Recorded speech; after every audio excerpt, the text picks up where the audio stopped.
Welcome to Focus Today. Well, yes, back to school, back to the fall schedule. How much sugar did you have over the summer? Are you still hooked? Are you still addicted? Well, we have a person that doesn't even like bacon. I don't know what we're going to do with her. I think we're going to recall Nisha's citizenship and send her to Siberia or something. Nisha Jackson's in the house from Ventana Wellness. How you doing, kid? I'm doing great, but I love bacon. You do?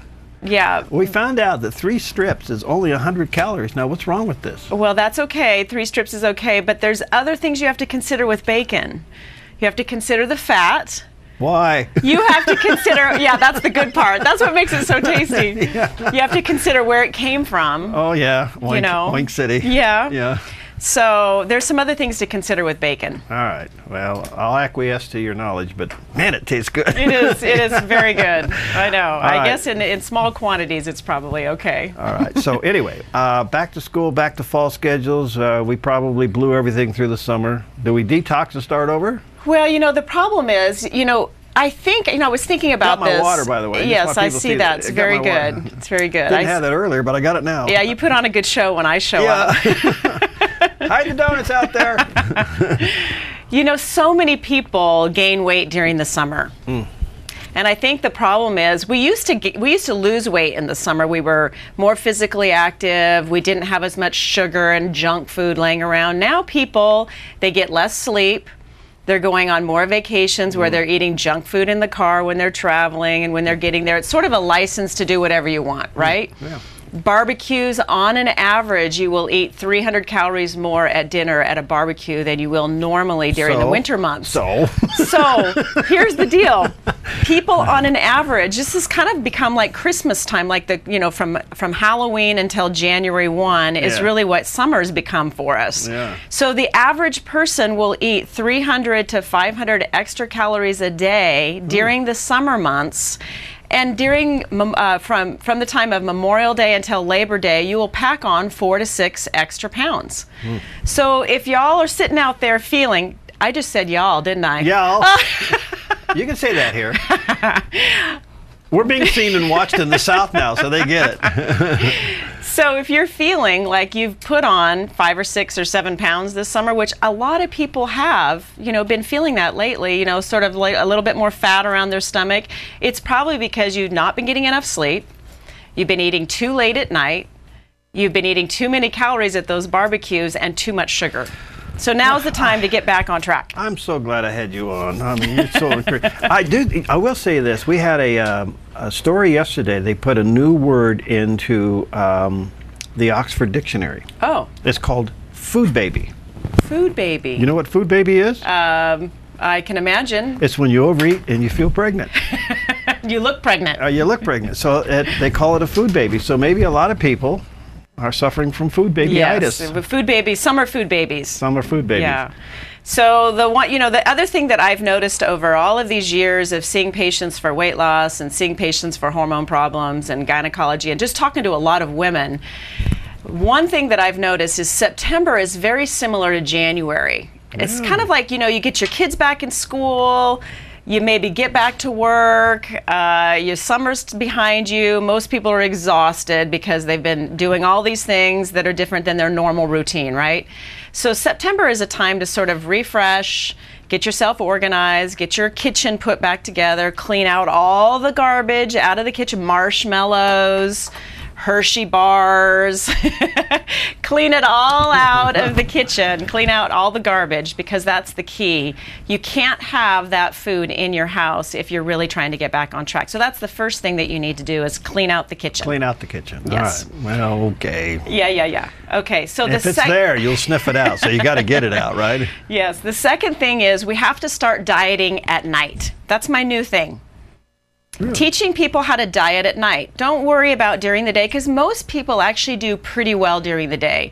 A lot of people have become convinced that eating breakfast is a very good thing to do, which it is. You should break the fast in the morning, right? You should eat within an hour of getting out of bed, and you should always have protein when you eat in the morning. All right. Because that's what helps you get to lunchtime without crashing, right? Okay.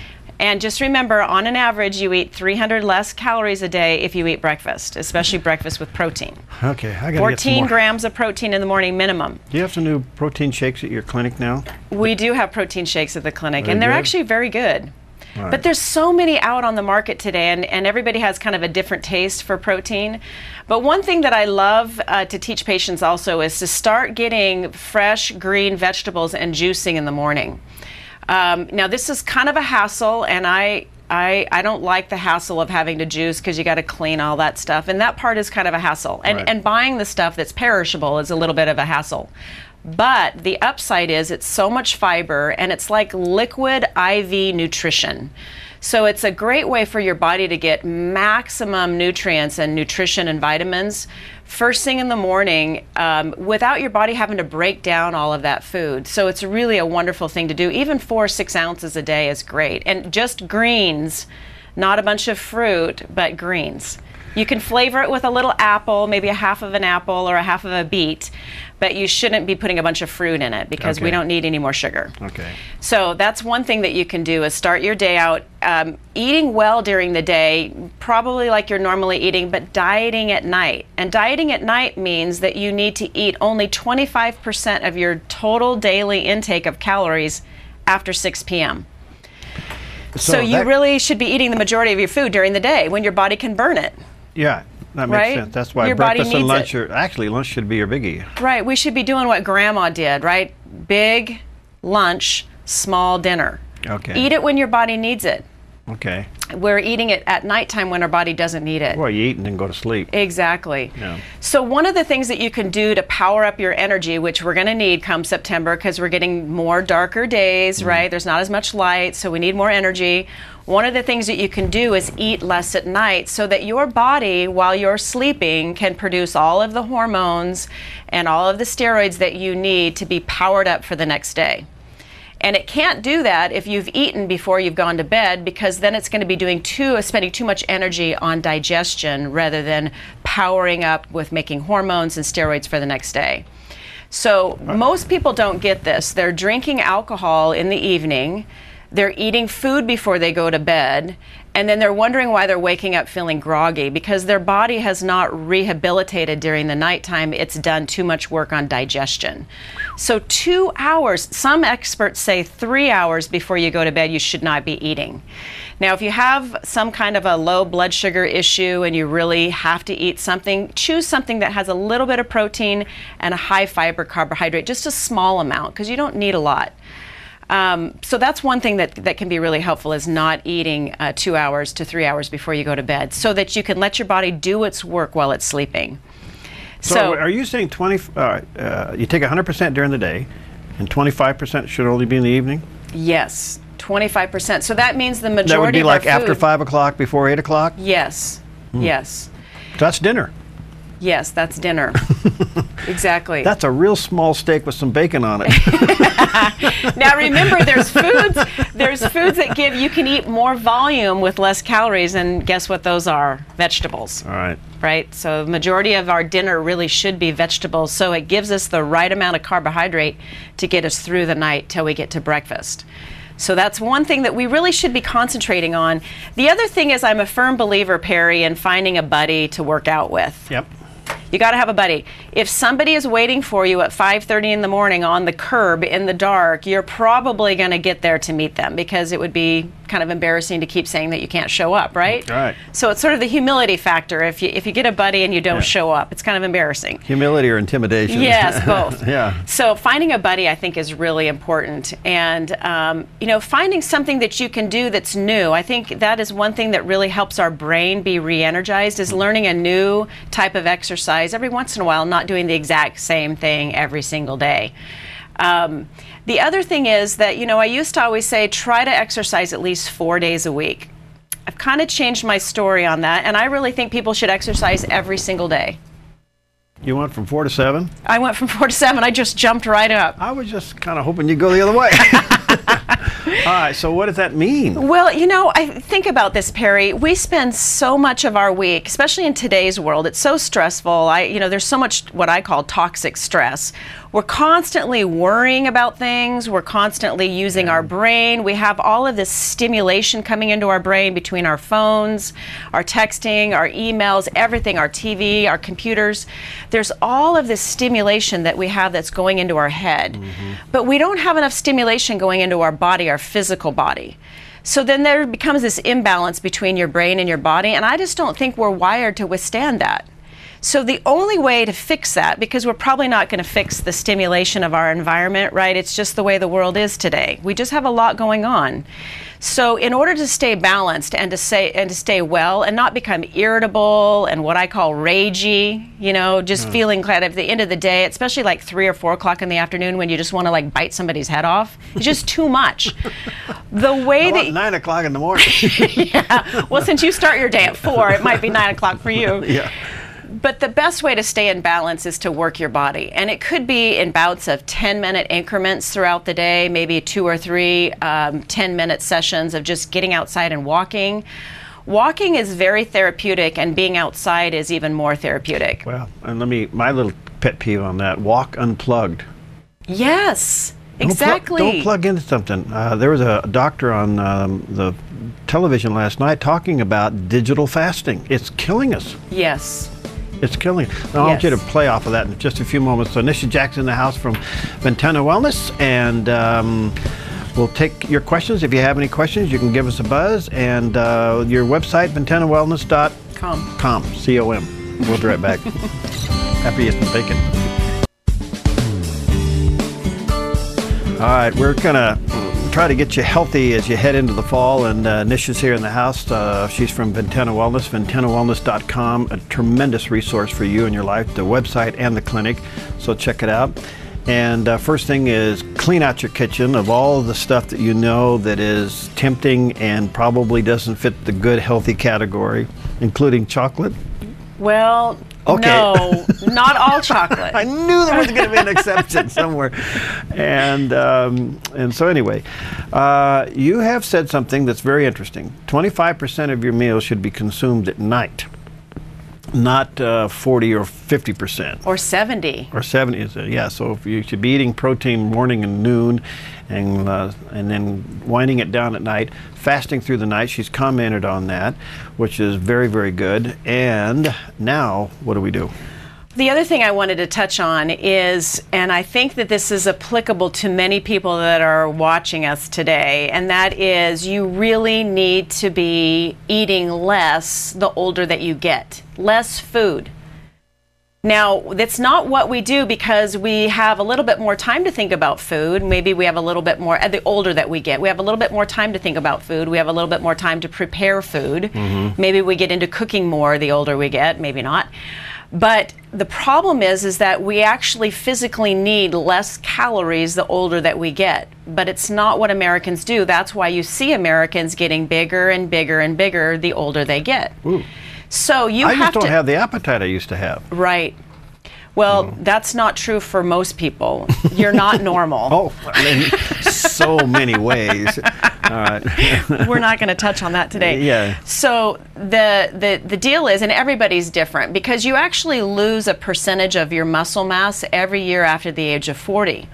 Well, your muscle is your metabolically active part of your body. So if you continue to eat the same amount of calories the older you get, the more weight you will actually gain. So you have to reduce the amount of food that you eat the older that you get. The other thing is that our body, the older we get, cannot handle that much grain in our diet. So you should be reducing the flour products in your diet the older you get. Reduce calories and reduce the grains in your diet, because we naturally make more insulin the older we get. So if you continue to eat the same amount of food and the same amount of grain or flour products the older you get, you will gain a lot of weight around the middle part of your body, and you will be on the fast track to diabetes. So those are two things that are really important for people over the age of 35, 40. Breads, huh? To start eating less calories, especially in the evening, and grains or flour products. Okay. The other thing, I learned this, and I think it's so true, and in some ways kind of naturally do this myself because it's the way I cope with just a lot of stuff on the to-do list. And that is a great thing to do in September, I'm just talking about from an organizational standpoint, is to use the 30-minute rule. And I learned this from a practitioner in our office, Linda Miner, who works with people on emotional issues and also on weight.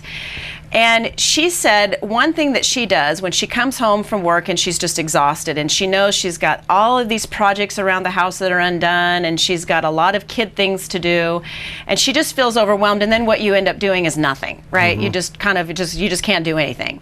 Now this is really typical of people who are working, especially women who are working.